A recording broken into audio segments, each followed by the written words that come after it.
Hey, what's up everybody? Welcome back to the channel. In today's video, I'm gonna be sharing my thoughts about, I know there are four primary materials that bikes are built out of: aluminum, titanium, steel, and carbon. But I'm gonna be talking about carbon, titanium, and steel because this year I've actually been in a very blessed and privileged position to have an opportunity to ride premium bikes made out of those three materials. And I recently did a kind of like a shootout between premium titanium and premium steel, in which I revealed that my preference, if I had to choose one, I would go with the Blackheart Road tie, which is a titanium build, and mostly because of its nod to modernity. And I'll talk a little bit more about that in a minute. A few people felt like my comparison of the tie frame versus a steel frame wasn't a fair comparison because geos and features are different. I wasn't going for fairness in this comparison. Both bikes are built to the best of the engineering capabilities of the given materials. According to the builders, they come up with tubing, geometries, and features that they feel will best suit each material. At least that's my take on it. Then we end up with what we end up with. And I think that's a good thing. Remarkably, these bikes are not far off in the performance that I could perceive. The other comment that I get from time to time is that the bike doesn't matter, it's the rider. And if that were true, we would all have one bike made out of one material with one set of geometries for everybody to ride. Now, bike materials matter when you push, and I mean when you really, really push. Yes, a good bike is not going to turn a nag into a stallion. However, the bike you are on can make a difference when performance matters. Casual riding, no, but you get to riding hard and performance efficiencies that a bike has will quickly show up. The carbon representative to this shootout is the Basso Diamante. I have recently introduced it to the channel, and I will post a link to my initial impressions video so that you can check that out. The one change I made to the Diamante was to run it with the Super Team S All Carbon Evo wheel set that I have been reviewing, and it quickly made up for the deficiency I felt I experienced from the stock wheels on the Diamante. So let's mix this thing up. We're gonna do a battle between premium carbon, premium titanium, and premium steel. I'm gonna try to have a whole lot of fun with this. Okay, vamos. Well, before jumping into the comparison, I'm going to share my current impressions of the Basso Diamante because it is the bike I have had the least amount of saddle time with. On any ride I have done, it is planted, stable, and confidence-inspiring. The bike always feels locked down and generally unbothered by anything thrown at it. So far. I've been doing more solo than group rides lately, and that has been a good time of flushing out the base characteristics of this bike. What the bike is really good at is at performing without fuss or drama. The more you ride it, the less you notice it. And that is a very good thing. And I really don't know that I could be paying a bike a higher compliment than to say I don't notice it or just kind of disappears under me. So we're gonna get this whole thing off started by talking about acceleration, which is not really a category, it's just something that I wanted to mention. And anecdotally, I also want to say this. One of my personal bikes is a Colnago V3 RS. I've featured it on the channel and I've used it as a reference point with a lot of my bike comparisons. And whenever I get a bike and I want to kind of like cleanse my palate, I jump on a V3 RS to kind of like recenter me because it's that good. I say all that to say this. I'm not just going to be talking about these three bikes. I'm also going to be sprinkling and referencing other bikes that I have ridden made out of those materials because I don't just want it to be kind of like a thing where I'm talking about these three bikes. I want to talk about, the difference that I get and I feel from frame material in general. So yes, that's muddying the waters a little bit, but I love it. All right, let's talk about acceleration of these three bikes. And I'll begin with the road tie as I feel it's a strength that this bike has. The road tie is snappier in its acceleration. It gives off that kind of like I'm pushing off of a more solid structure. The Basso and Dark Star, those two bikes pretty much launch the same way, which is interesting given one is carbon, one is steel, and they can both go. You simply feel the rigidity of the road tie as a return of your energy when you accelerate. Now, bringing generalities about different frame materials, not just these three bikes as I mentioned, If I were to talk about the V3RS, I feel that's a better accelerating bike than this lot of bikes because the V3RS is simply a more athletic bike. Now let's talk about ride feel in terms of characteristics of riding the bike. One of the things that I can say about the Basso or Carbon in general, because the V3RS does the same thing, it sends the bumps through in a blunt kind of way. You definitely feel it. Now, the Dark Star is an anomaly as far as steel bikes is concerned because the Dark Star sends bumps through kind of harsh, violently even, almost like the bike doesn't have the patience of dealing with it. But if I were to compare it to my Bianchi Pinella there, that's a sweet bike to ride. The Bianchi Pinella kind of like mutes things, or dulls it, I should say, in a very close to titanium kind of way. Now, the Blackheart Road Tie simply does away with what you think you should be feeling. It's almost like you know you're getting ready to hit a bump and you anticipate feeling something or preparing for an event, and it just never kind of happens. And I know that you have a few people in the cycling community who talk about the frequency generated by bumps and things like that. And they use equations and scientific stuff. I don't know any about that stuff. I just know what I feel when I ride the bike. The Carbon bike sends things through in a blunt way. Steel usually mutes it, but not the Dark Star. The Dark Star is just harsh in that sense. And then titanium just kind of like makes you feel like, I don't know what happened, but I didn't feel anything.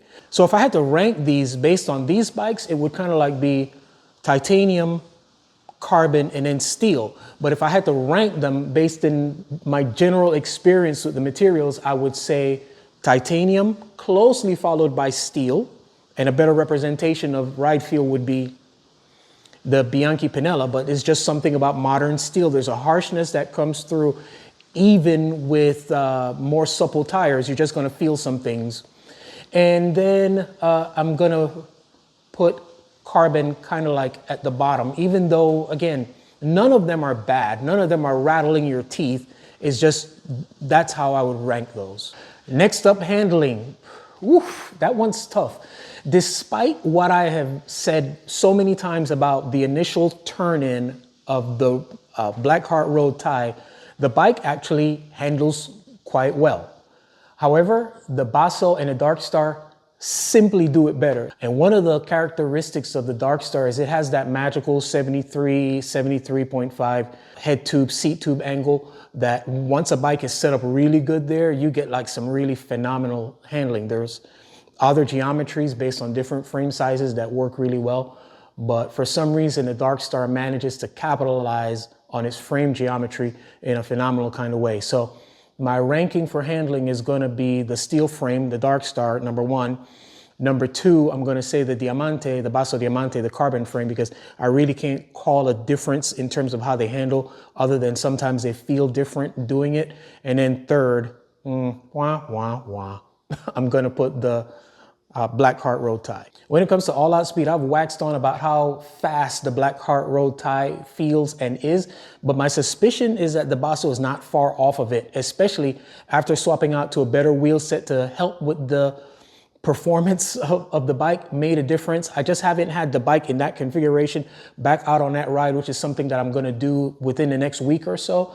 And then the Dark Star just has a performance disadvantaged primarily because of aerodynamics.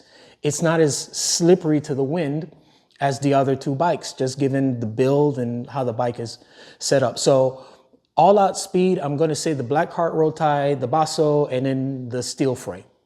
When it comes to aesthetics, this one was kind of easy for me. If I have to sit there and look at a bike all day long, I would want to look at the Dark Star. It's a beautiful bike. The lines are clean, sharp, classic looking. It doesn't matter if I have box section carbon wheels on there or deep section aero carbon wheels on there. The bike is beautiful to look at. I'm curious to know what you think. If you had to sit there and look at a bike, and come on, don't act brand new. We all do it. Would you rather look at the kind of like the modern industrial look of a titanium frame, the swoopy aerodynamic modern shapes of a carbon bike, or the classic aesthetics of a steel frame, even a modern-ish kind of steel frame? I'm really curious to know what your thoughts are in terms of aesthetics. I've got my aesthetics as I would prefer to look at the steel frame.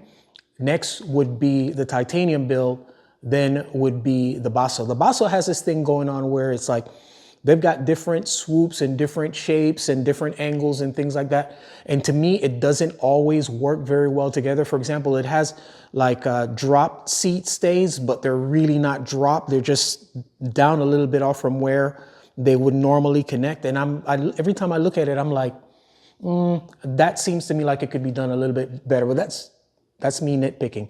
But let me know what you think in the comment section about these three bikes or those three build materials in general in terms of what you find more aesthetically pleasing.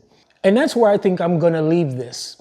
There's a lot more that I could say, and there's a lot more that I can evaluate between these three bikes and these three different frame materials, but the more I say, the less you say. And I really want to open up the discussion in the comment section to hear people sound off about your experiences riding modern performance steel, modern performance titanium, and modern performance carbon. And if you want to enter aluminum into the discussion, we'd love to hear from the aluminum crowd as well. One of the things that's interesting to me is that there's a lot of frame materials zealotry where people really get dug in, like they call carbon plastic piece of crap, and they call steel old rusty blah blah blah, and they call titanium soft and too malleable.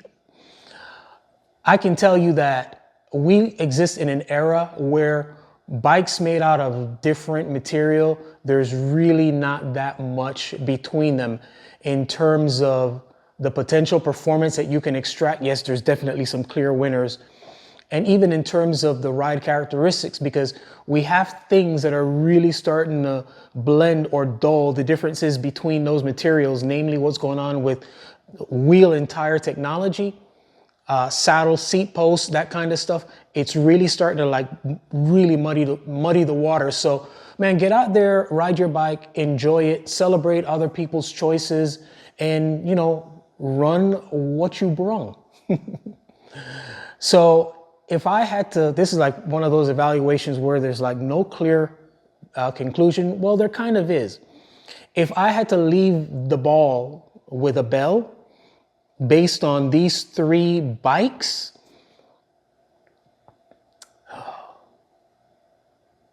I'm not pausing for dramatic effect. I'm really having a hard time. I'm gonna go with the Blackheart Road tie. And here's why. The other day I was gearing up to go on a ride and I knew what kind of ride it was gonna be. And I was like, man, I wish I had that Blackheart Road tie here because it would be perfect for that ride. And a lot of the rides that I go on actually suit the characteristics of the Blackheart Road tie. If it was a choice based on all the different bikes that I have had an opportunity to ride and experience over the last couple of years, I would have a very hard time choosing between the Colnago V3 RS and my Bianchi Pinella. The Bianchi Pinella, not only is it something that a bike that is just phenomenal in terms of its aesthetic, its ride feel, but it performs well enough. The Colnago V3 RS is just a dragon slayer. It's just that good of a performance bike. It's fast enough, light enough, aero enough, stiff enough to be like one of those bikes where it's like, this bike truly can do it all. So yeah, it would be kind of like a toss-up between those two. I can't give a more definitive conclusion than that. All right, guys, as always, I appreciate the support the channel has been getting, the growth, the subscriptions, the comments, the likes, and sharing this with other people who you think would be able to benefit from this type of content. As always, our aim here is to inform, instruct, inspire. Be blessed.